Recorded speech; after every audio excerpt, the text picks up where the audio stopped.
devemos muita gratidão à coragem, à determinação, ao espírito público do senador Rodrigo Pacheco, que fez o Brasil continuar sob os pilares da democracia do país. Mas eu queria te dirigir a você, Rodrigo, para dizer que a sua missão não terminou por aí. Eu tenho absoluta convicção que você aceitará um duplo desafio. Primeiro, o desafio de retomar as políticas públicas de Minas Gerais, que ficaram completamente abandonadas, da saúde, da educação, da segurança, do desenvolvimento social, para a gente poder voltar a colocar esse país, esse estado do tamanho que ele tinha na federação. Segundo, porque você ajudará a continuar com as políticas públicas e na direção certa, nas mãos certas, o Brasil, na mão, com a sua, que eu tenho certeza, com a sua coragem de ajudar a gente a retomar Minas Gerais, você vai ajudar a gente a manter o presidente Lula até 2030 na presidência da República do Brasil.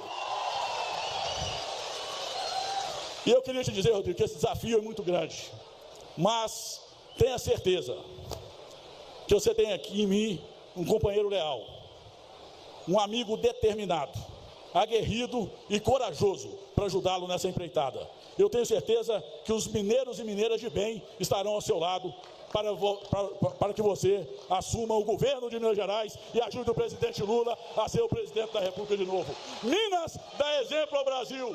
Aqui é Lula do povo, é Lula de novo. A democracia que alguns insistiram em negar, em combater e em evitar no nosso país.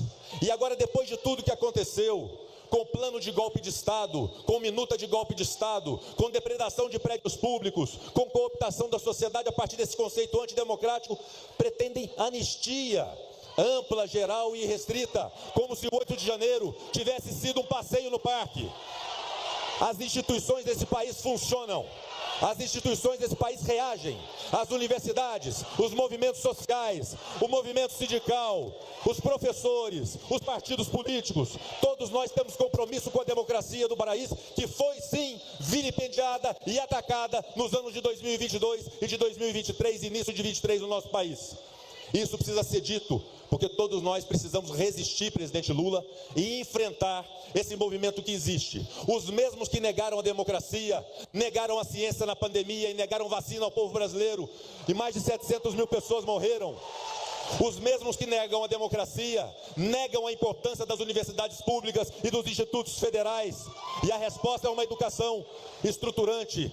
Os mesmos que negam a democracia, hoje pretendem, repito, uma anistia plena, geral e irrestrita, que haverá de ser resistida por cada um de nós, homens públicos responsáveis.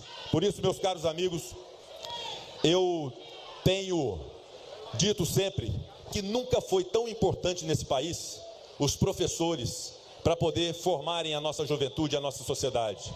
Nunca foi tão importante nesse país os juízes, inclusive do Supremo Tribunal Federal, para aplicar lei e ordem àqueles que ultrajarem a democracia e o nosso Estado de Direito. Nunca foi tão importante a imprensa do nosso país, para poder dar a informação correta em tempos de falsidade, de mentiras que permeiam sobretudo as redes sociais, ainda não reguladas no nosso país.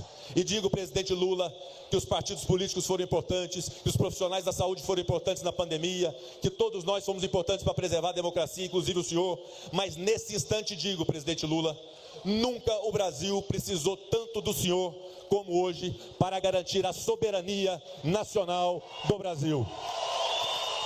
Democracia e soberania, a prova, sob risco, que precisa da resistência a partir de um homem que reúne experiência, pela terceira vez presidente da República, que reúne sabedoria, que reúne respeitabilidade mundo afora e que é capaz, a partir desses predicados e desses atributos, estabelecer o diálogo necessário para que tenhamos a nossa soberania resguardada. O Brasil é dos brasileiros e os brasileiros têm Luiz Inácio Lula da Silva como um líder capaz de dialogar e dar solução para esse problema que enfrentamos nesse instante. E para concluir, exaltando e enaltecendo mais uma vez a importância da educação, a importância das universidades públicas, a importância dos institutos federais, a importância dos movimentos sociais.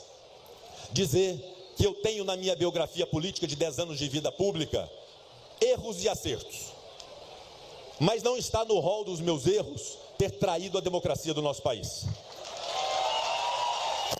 Quando presidente do Senado e do Congresso Nacional, em 2022, eu dizia aos quatro cantos em alto e bom som que o presidente que fosse eleito, a ele seria dado posse no dia 1º de janeiro de 2023, que a nossa justiça eleitoral precisava ser respeitada, que as urnas eletrônicas, que eram motivo de orgulho do Brasil, funcionam e não eram aquilo que esses negacionistas diziam em relação a ela, que nós tínhamos uma democracia forte, a democracia que elegeu pela terceira vez Luiz Inácio Lula da Silva, e eu tenho muito orgulho nessa mesma biografia, de naquele dia 1º de janeiro de 2023, instantes antes daquela imagem que o presidente Lula subia pela terceira vez a rampa do Palácio do Planalto, instantes antes, sentado na cadeira de presidente do Congresso Nacional, em uma sessão solene de posse do presidente eleito, lá estava eu sentado como senador de Minas Gerais a dar posse ao presidente legitimamente eleito por esse país, Luiz Inácio Lula da Silva.